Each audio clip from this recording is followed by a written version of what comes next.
各位傳媒朋友早晨。 Friends from the media, good morning. Welcome to the CE's Meet the Media session before the Exco. The CEO will say a few words before she takes questions. Because of the epidemic, do wear your masks properly. The Chief Executive. Fellow citizens, friends from the media, good morning. Since the 15th of April, when I had the last press briefing to fight the epidemic, it's been 10 days. We are pleased to see that in the past 10 days, the COVID-19 epidemic has further eased. According to the number of confirmed cases announced by the Department of Health, whether confirmed by PCR or RAT, starting from the 15th of April, we're still having a three-digit number of cases per day, and there is also a declining trend. While we wish to see a more rapid decline, still the trend is an important indicator. On the 25th of April, i.e. yesterday, we had 431 confirmed cases,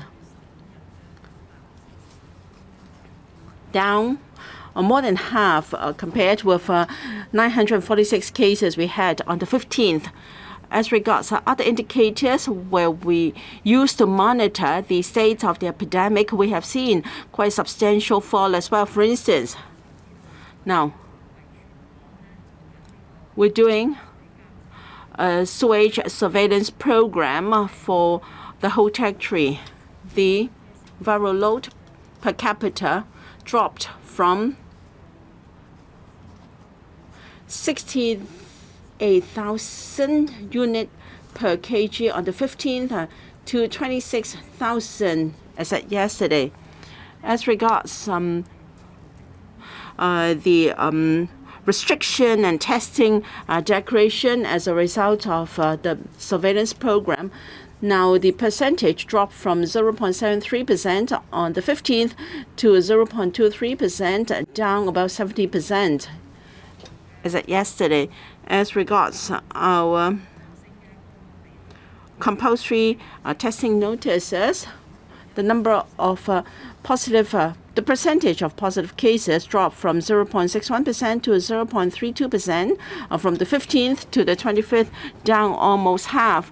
Now, if you look at research findings from Hong Kong U, the immediate effective reproduction rate, the latest figure was obtained on the 17th, and that is towards the end of the Easter holidays. There was no rebound.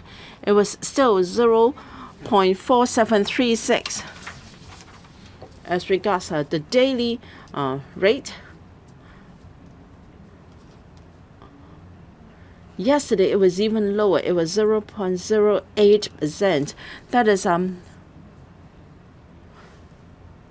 8 out of every 100,000 people in Hong Kong, 10,000 population in Hong Kong. Regarding those being treated at hospitals, we had 2,002 patients still being treated in hospitals, but you have to bear in mind that in the past 10 days, the HA has changed its definition. Positive cases will be regarded as a recovered patient after 28 days from COVID-19. They may still be in hospital for perhaps other underlying diseases. Now, for patients being treated in ICUs, there are 16 now. A substantial drop from the level on the 15th. These good signs allow us to follow the program announced on the 21st of March. So we have done the following things, and that is to gradually resume normal operation in Hong Kong, allow us to resume to normal life. Now, on the 19th of April, after the Easter holidays, schools started to resume face-to-face classes in phases. As at today, about 600 schools covering almost all primary schools and secondary schools, and of 315,000 students have returned to face-to-face classes. They are doing RAT as required by the government on a daily basis smoothly. Another areas, of course, the yearly DSE, HK DSE, started on the 22nd of April smoothly. At Penny's Bay Quarantine Center, we set up a dedicated examination center, and about 30 students took their DSE examination there. Another measure is, of course, the first stage of relaxation of social distancing measures. They were rolled out very smoothly on the 21st of April. In May, we have further important decisions to make, including relaxation of the second stage relaxation of social distancing measures, and secondary schools announced that after the HKDSE, then gradually face-to-face classes can resume in secondary schools. Last week, we announced a number of measures. Non-residents of Hong Kong can travel to Hong Kong by air starting from the 1st of May, and we've also revised the flight suspension mechanism. So we have gradually put the epidemic under control, and that have brought positive impacts, and so we can roll out our plan, and so that our life can resume to normal in Hong Kong. However, we still need help from the community in vaccination. After such a long time, we've seen that the vaccination rates among the elderly and the kids are still not very satisfactory. For those who are over 75 years old, only 74% of the elderly have received the first jab, and those aged between 3 and 11, only 66% have taken the first jab. In other words, in these two age groups, we still have about 400,000 persons waiting to receive the first shot. Of course, we are now already talking about the second booster. Elderly or senior citizens, like myself, have already taken the second booster. And if we still have 0.4 million persons in our community among the elderly and the kids who have not yet taken the first jab, this is worrying. So I appeal to family members of the elderly and young children to take the first jab as soon as possible. The floor is now open for questions. Please raise your hand and identify your organization before you speak. Since time is limited, please restrict yourself to no more than 2 questions, and no follow-up questions could be asked. The lady on the front row, please. We would like to ask a question from SCMP. So do you see the recent commentaries from People's Daily and other state media on sticking to zero COVID a warning against further easing the border control measures or social distancing? And will you consider further lowering the flight ban threshold or easing the social distancing restrictions, given there is no rebound of infections following the Easter holiday? And second, you have repeatedly say that Hong Kong's press freedom is not under threat. But yesterday, the FCC becomes the latest body to have withdrawn from a human rights press award. And a former university scholar known for outspokenness in the press has also left the city. So given the uncertainties, how can it be said that Hong Kong's press freedom is still thriving? Thank you. First of all, I have repeatedly said during the last 2 years of fighting the epidemic that the situation has to be continuously reviewed, and the right decisions have to be made, trying to strike a balance between the public health considerations, the socio-economic development needs, and the people's tolerance and acceptance level. So with that in mind, the government has to continuously adjust its policy measures, and that's exactly what we have done. It is gratifying to know that after more than 3 months since the 5th wave of COVID-19 hit us hard in Hong Kong, we are on the road or on the path to returning or resuming normal activities. So as far as social distancing measures are concerned, we will continue to press ahead with the three-stage relaxation that I have announced on the 21st of March, unless there was a sudden surge in COVID-19 infection cases. But that looks quite unlikely based on our observations and the experts' advice because of the high level of hybrid immunity that Hong Kong has achieved. So we have effectively and successfully rolled out the first stage.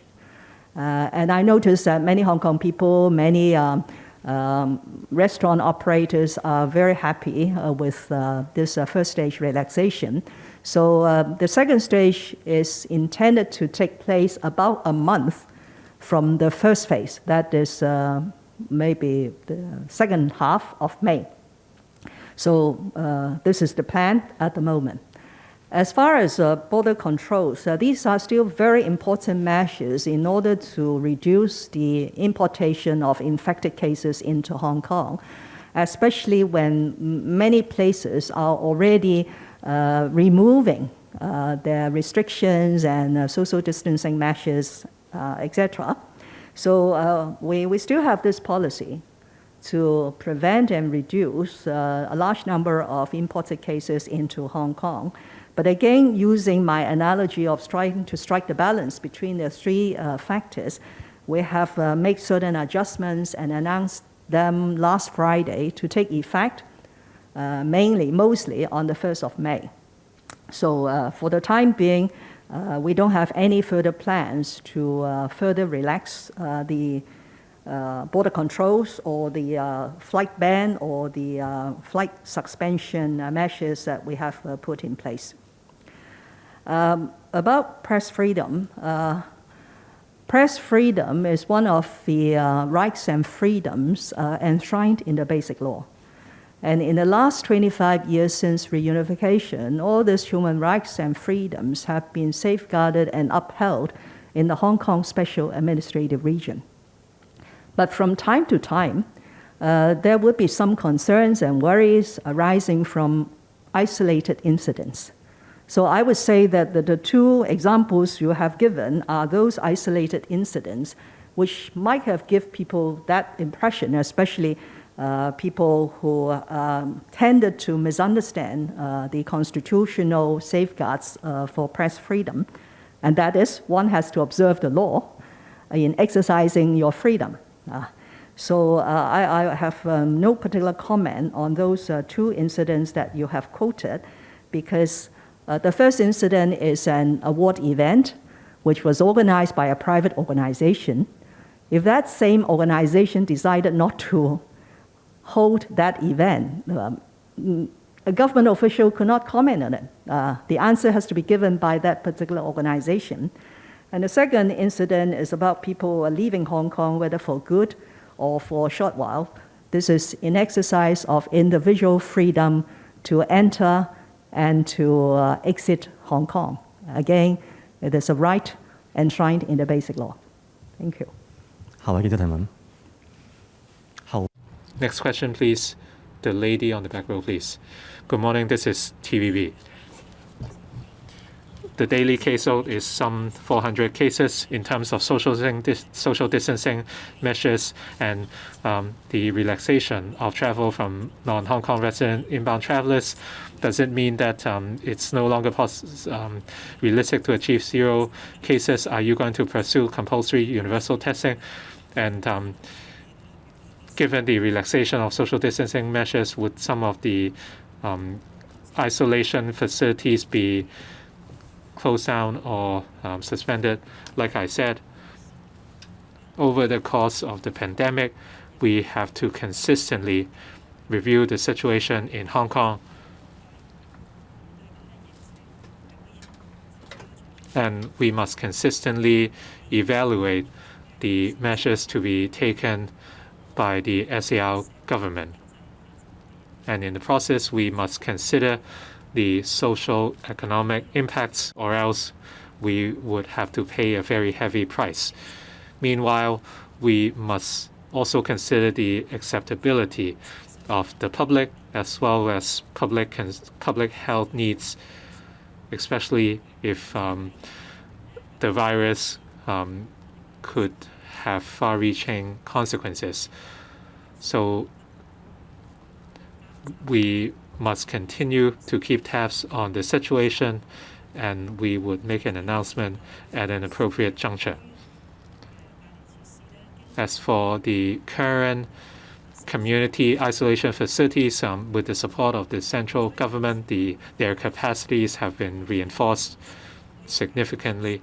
And like we announced earlier, for these community isolation facilities, for those who could be returned, or for those who could resume their ordinary use, they will be given priority. These include the public estates, which would see a population intake soon. They would be returned first, and some other facilities would be returned to non-governmental organizations who would use these facilities to help some families. Currently, the Penny's Bay isolation facility is for use by DSE candidates,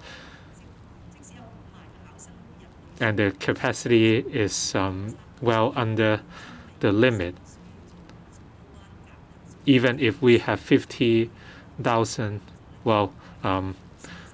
only 30 DSE candidates needed to take the exams at Penny's Bay so far because they tested positive that morning. From May the 1st, non-Hong Kong residents will be allowed to travel to Hong Kong. And that is why we have seen more bookings of quarantine hotels recently.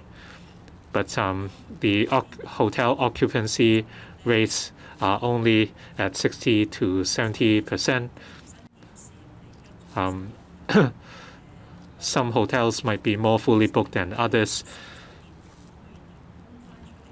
As to whether we can vacate some isolation hotels and convert them into quarantine hotels, the answer is yes. Earlier, we converted 20 hotels which were used as isolation facilities into quarantine hotels for inbound travelers. And in May, we will convert another 9 isolation hotels into quarantine hotels, which will provide about 3,000 rooms. And after that, not many hotels will still be used as isolation facilities. Some hotels have been handed to the HA as quarantine facilities for staff under close chain management, together with the Phase 1 facilities at Penny's Bay. Altogether, there are 7 sites for community isolation facilities. To achieve better cost effectiveness, these facilities would be concentrated in a particular area, and the Secretary for Security is conducting the work. And in case Hong Kong sees a 6th wave, we will still have the capacity to fight the pandemic. Thank you. One last question. The lady at the back. Good morning, Mrs. Lam. I'm from Commercial Radio. You mentioned that the vaccination among the elderly and the very young kids were not very satisfactory. Will more incentives be provided to encourage vaccination? And some experts say that the flight suspension mechanism is not very effective in epidemic control. And if we are to persist in this mechanism, we may stand to lose more. And 20 flights have triggered this flight suspension mechanism. Will you review the mechanism again? Now, for vaccination, we have done our level best. Our experts have helped us to appeal very hard to the community, and a lot of data have been provided to show the difference in emergence of serious conditions, the need for hospitalization and death between those vaccinated and unvaccinated. And the contrast is very obvious. And we've also provided outreaching vaccination service as well. Compared with other countries, I think we have an all-round approach in helping members of the public to get vaccinated already. Our greatest incentive now is the vaccine pass. If you are not vaccinated, you cannot enter quite lots of premises. Towards the end of this month, under the vaccine pass, people have to have received 2 shots, and then by end of May, 3 jabs. This is already a great incentive. You're not vaccinated, you can't eat out in a restaurant, go to the cinema. And if people still don't want to be vaccinated, we don't know what else can be done. Of course, some say that we should pay out cash. Then it will be among the very few in the world to use money as an incentive for vaccination. Nor do I believe that it will be effective. So I continue my appeal, and I hope the media can help. I hope you can shoulder the responsibility of the media. Use objective facts to use your very persuasive reporting to appeal to the public. While we have this window with easing of the 5th wave, do get vaccinated so that ability to fight the epidemic will be much stronger should the 6th wave come, and the opportunity of closing down premises will still be lower. Hong Kong is an important aviation hub. In particular, in this time of government, we have spared no efforts in developing Hong Kong into an international aviation hub. Now, under the 14th Five-Year Plan, we have got the central government support to be a world aviation center. And in the GBA, we've also got the central authorities support so that our airport can be in synergy in development with the Zhuhai Airport. The epidemic will bring us a short-term impact. I believe after the epidemic has stabilized, and as we relax our measures to guard against importation of diseases, I'm sure we will see our international airport returning to its previous robustness, and we will be attracting more flights to come to Hong Kong for transit and as a destination. So we'll continue to do this. Thank you very much. The press briefing ends here. Thank you very much.